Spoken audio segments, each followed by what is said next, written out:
Welcome to Highfield Think Tank TV, Kasoma Farouk of Uganda. We are in issues of the new curriculum. One of the leading players in the politics of Europe, we had Napoleon Bonaparte. He dominated the period 1799 to 1814. But he had a very aggressive foreign policy. In this issue, we are going to design our scenario question. Napoleon Bonaparte had a very great foreign policy, and he ended up fighting with many countries. Finally, this led to his downfall. As a student of world affairs,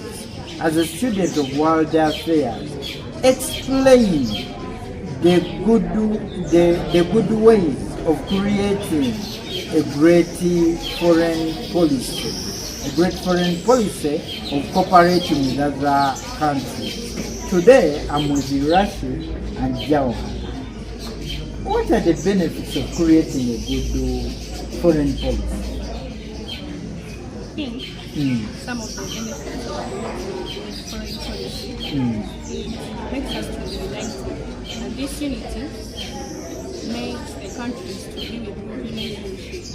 For example, during the Third Coalition of Napoleon times, these countries like Russia, Australia, and some other European countries, they united in order to fight the bad ills of Napoleon Bonaparte. Okay. To keep that unity, to help our country in case of any trouble, whereby a country can support another country, or they can come together to solve the problem. So you are saying it is good to have a good foreign policy, eh? Yeah. Like when you cooperate with one another, countries tend to develop. Okay, thank you, Jawahar. Rashid, what are the benefits of creating a good foreign policy? One of the benefits of creating a good foreign policy, first of all, the foreign policy, these are relationships, all the good relationships. They may be good or bad, but with other countries, not within the country. Now, some of the benefits of having a good foreign policy. One, to avoid wars first and foremost. To avoid wars. We portray this on the Emperor Napoleon. Remember Emperor Napoleon? Like, he waged a lot of wars. For example, the Battle of Trafalgar, 1805. The Battle of Waterloo, 1815, the war against the Couple States, 1806. So all those wars that he waged, at the end, you see that these wars led to his downfall. So I see it very crucial that countries, like for example Uganda, should avoid wars with her neighbors, in order to be in a good term limit or a good world living with another country.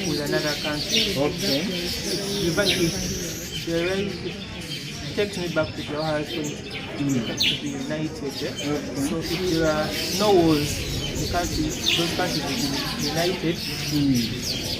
The second point I have on that is to have a good economic cooperation. This good economic cooperation, like economically, when the countries they can exchange goods. Uganda can, for example, in Uganda can export her goods to Kenya, and Kenya also. That's the same. So that's good economic cooperation.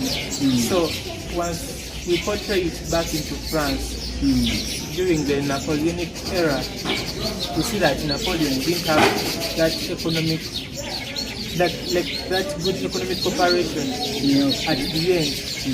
When we see the end of political life of Napoleon, he didn't have a good economic cooperation, whereby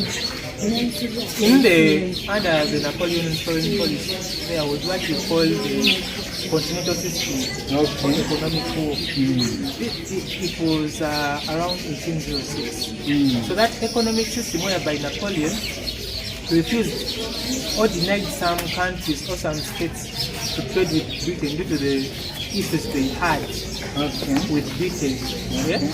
Because we remember Napoleon had his ambitious goal to rule Europe as a continent, whereby Britain didn't allow that thing. So, due to Napoleon's ambitions, he went on that Britain refused to accept or to abide by the ambitious nature of Napoleon. So they had to go for that continental system, whereby Napoleon refused some countries to trade with Britain. So in those countries that Napoleon denied, however, some accepted. Remember, he was an emperor, but the Papal States in Rome refused. So that it brought that war, the war against the Papal States. It was that of the continental system that led to this war of the war against the Papal States. So what is your point really? Like a country or countries, like for example our nation Uganda, should have good economic cooperation with other states or with other countries, maybe Kenya, Tanzania, such that if we have that good economic cooperation, I think we shall be in a good state. So you are saying that if countries cooperate in terms of the foreign policy, it can lead to development. It can lead to development. How can it lead to development? It can lead to development whereby, despite the fact that in Uganda we are economically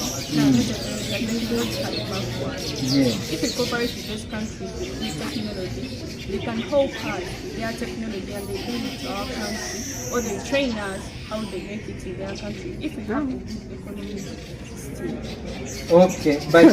But we are seeing that it's what we call neo-colonialism. That it's like those countries are controlling us if we adopt their technology. All can live with it. I think neo-colonialism, right, is still there. They are reading us indirectly, but they are helping us in another side. Because our country, Korea country, has low technology. And those guys, they have good technology systems, good technology words, even the phones we use are from those countries, from China, countries like that. You mean we are making a mistake even of capturing our video using the camera from lead countries? I think it's not a mistake. But that's a situation you're in. Like it's called win and win. Other countries can benefit from us, benefit from them. Because most of the time, Uganda transports the raw materials to those countries, cotton, to make the clothing. If we are not cooperating with them, but we have in mind the raw materials, they also have theirs. But since we have that cooperation, we can import and we can also do. Thank you very much. Rashid, you are totally saying it's good for countries to cooperate with one another. Thank you very much. Viewers, we need a great foreign policy where countries can cooperate with one another. This can boost the trade, can stop wars, as Rashid has said, and in the process, countries are going to survive. Because no country can be independent in each and everything. We need one another. So keep the spirit. We shall go on with our discussion. I've been Kasoma Faruq.